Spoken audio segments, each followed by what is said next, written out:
পঞ্চগড়ে বিএসএফ এর গুলিতে বাংলাদেশি যুবক নিহত।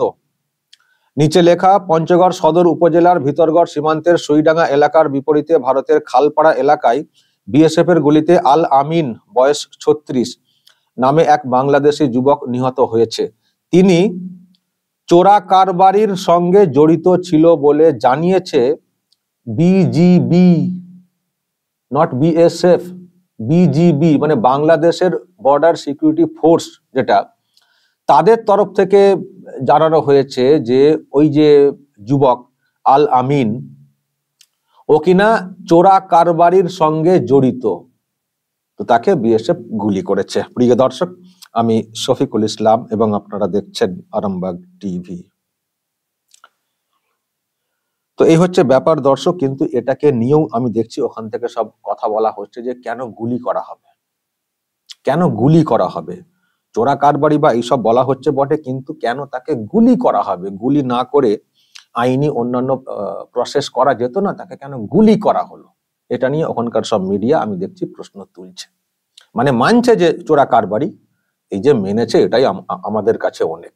চোরা কারবারি, তো যাই হোক, মানছে চোরা কারবারি। আমি দেখছি ওখানকার আরো সব মিডিয়া তারাও লিখছে চোরা কারবারি এবং বলেছে বিজিবি, নট বিএসএফ, ওখানকার যে সীমান্ত রক্ষা বাহিনী।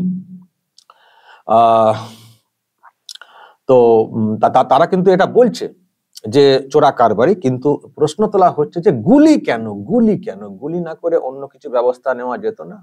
এটা বলা হচ্ছে।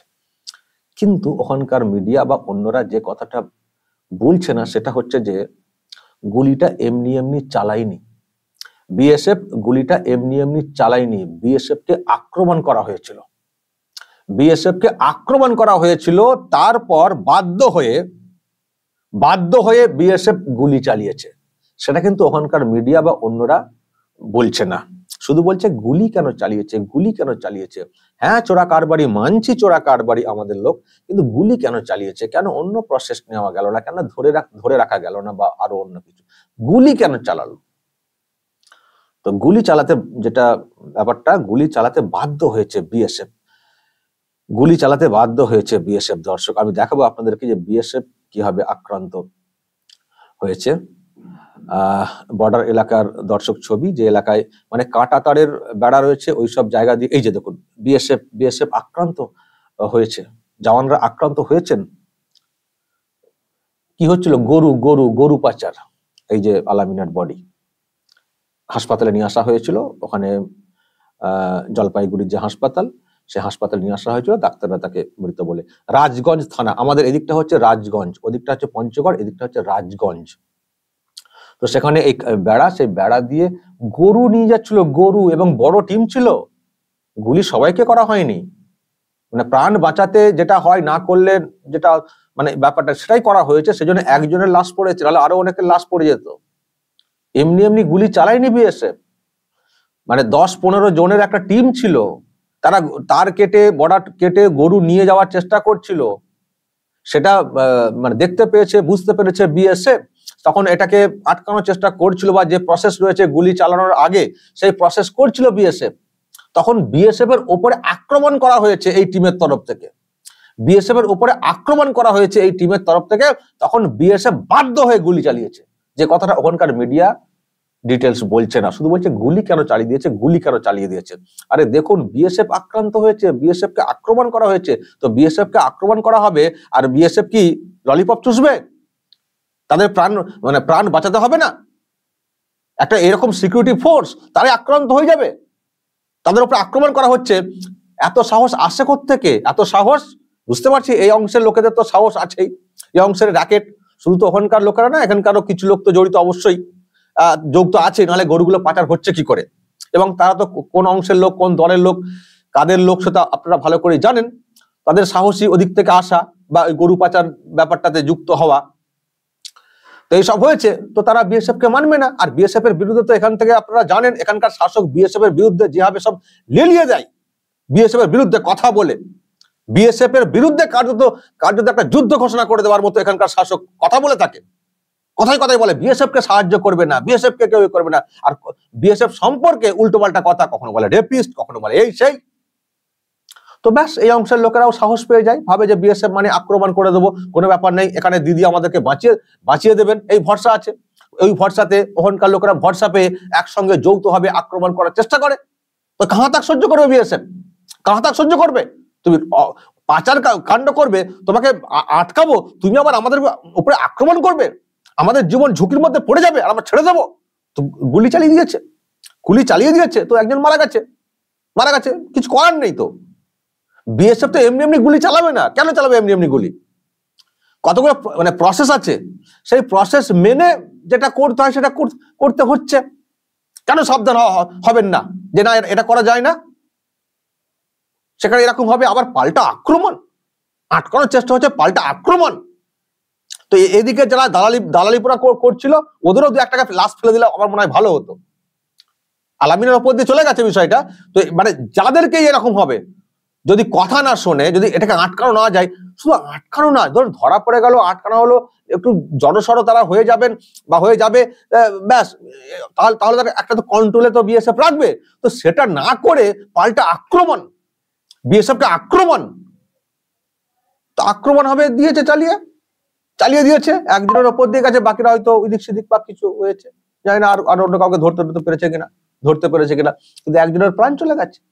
তো কিছু করার নেই। তো প্রথমত এই ধরনের পাচার কাজ হবে কেন? প্রথমত তার কেটে এই কেটে সাইড দিয়ে কেন চেষ্টা হবে? জানে না, জ্ঞান নেই যে কোনো সময় বিএসএফ এর গুলি আসতে পারে। বিএসএফ কি ওই যে বন্দুক নিয়ে ঘুরছে, বিএসএফ কি জন্য ঘুরছে? তাদের লাঠি নিয়ে ঘুরতে পারতো, তাদের একটা করে লাঠি নিয়ে ঘুরতে পারতো। কেন তাদের কাছে আগ্নেয় অস্ত্র কেন থাকে? প্রয়োজন হলে সেটাকে ইউজ করতে হবে বলে, প্রয়োজন হলে সেটাকে ব্যবহার করতে হয় বলেই তো রাখা হয়। ওটা কি এমনি শো কাঁধে ঝুলবে শো? তো ব্যবহারের প্রয়োজন হলে ব্যবহার করতে হয়েছে। তো কেন এই কাজের সঙ্গে যুক্ত থাকবেন আপনারা? হ্যাঁ, এইরকম কারবার, এত গরু পাচার নিয়ে এত কথা বলা হচ্ছে, এত নির্লজ্জপনা কিসের জন্য এত বলা হচ্ছে, তারপরেও ওই সেই সাহস।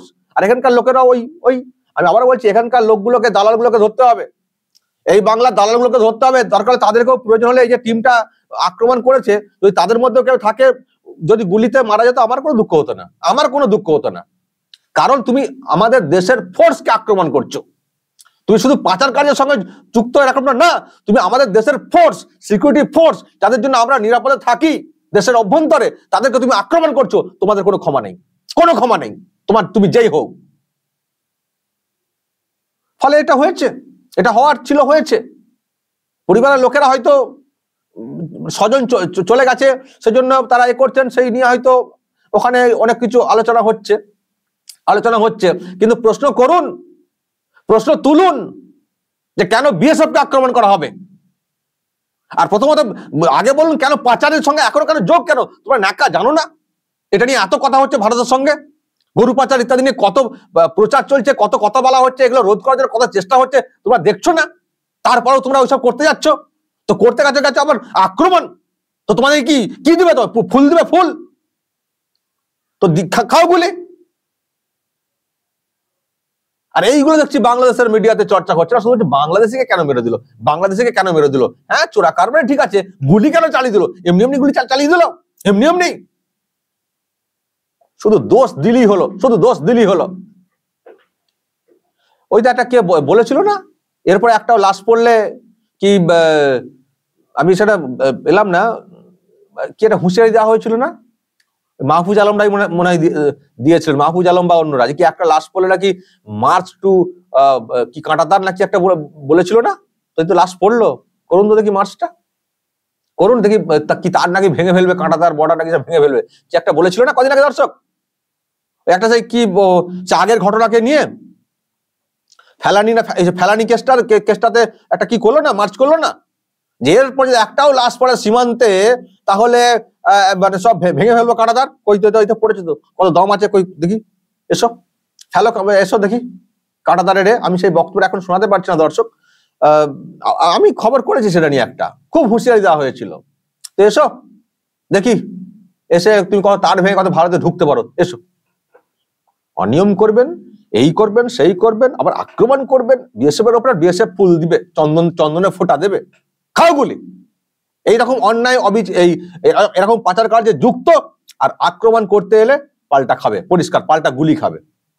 আমার কোনো মায়া দেওয়া লাগছে না, একটা লাশ পড়েছে, হয়তো পরিবারের কাছে খুব কষ্টের, কিন্তু দেশের সামগ্রিক নিরাপত্তার কথা মাথায় রেখে আমার কিন্তু কোনো মায়া দেওয়া হচ্ছে না এটার জন্য।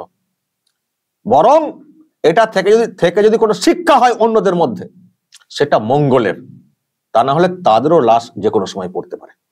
দর্শক বলবেন যা বলার এবং নজর রাখবেন আরামবাগ টিভিতে।